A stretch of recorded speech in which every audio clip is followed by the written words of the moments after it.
This morning, the US evacuating nearly 4,000 people from Afghanistan over the last 24 hours, but that's still fewer than the day before.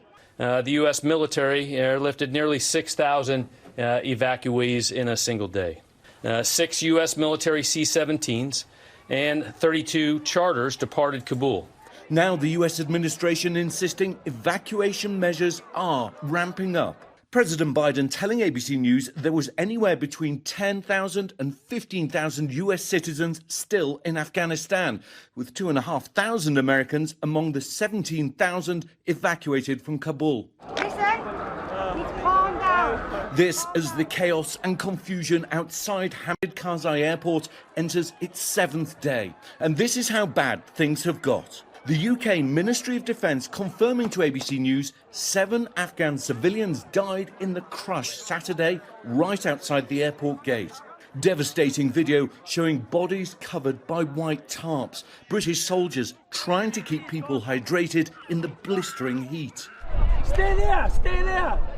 Despite the growing turmoil, tens of thousands remain, many scrambling to get out of the country.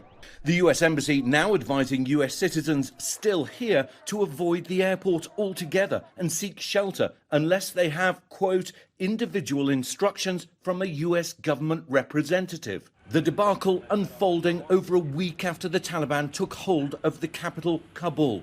President Biden pledging again to evacuate all Americans and Afghans who aided the war effort from the country. We're going to do everything that we can to provide safe evacuation for our Afghan allies. But let me be clear. Any American who wants to come home, we will get you home.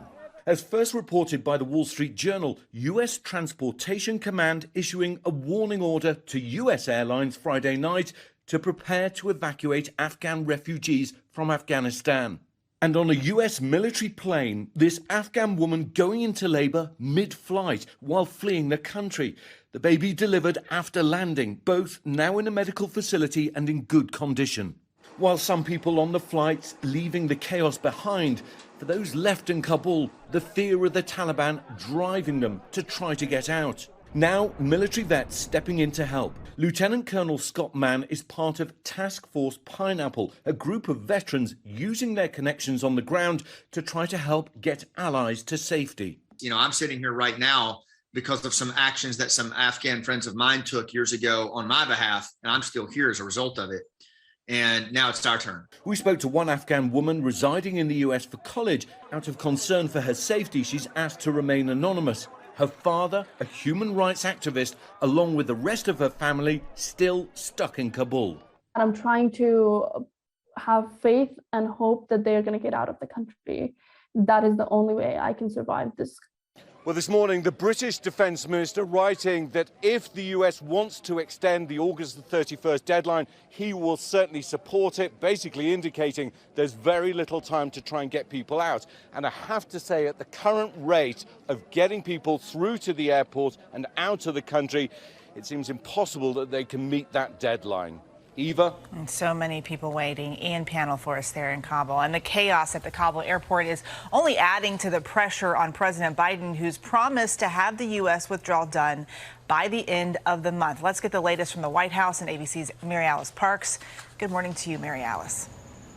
Good morning, Eva. Over the last few days, President Biden has talked to 7 heads of state as the White House and U.S. allies try to manage these evacuation efforts. President Biden yesterday did finally cancel plans to go home, not surprising given the severity of the situation. He was briefed by his top military and national security advisors. The White House released a photo of that meeting, that photo you see there, saying the discussions yesterday focused on security operations, counterterrorism, and securing additional locations around the world with our allies for those evacuation planes to land. You really get the sense here in Washington that this is an absolute scramble. Members of Congress and advocacy groups are increasingly upset, demanding answers, working frantically themselves to try to contact those in need.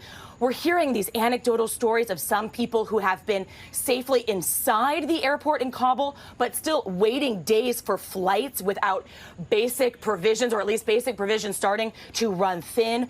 Yesterday, the State Department confirmed that some unaccompanied minors were evacuated. They said that they are working to reunite those children with their families. And over the weekend, like you heard Ian mention, U.S. airlines given notice that they could be called upon to help with these evacuation efforts as well. We are told that those planes would not be asked to land in Kabul, but would be sent to air bases where these evacuees have been taken. And late yesterday, the White House announced that President Biden will again deliver remarks on the state of this evacuation effort this afternoon at the White House.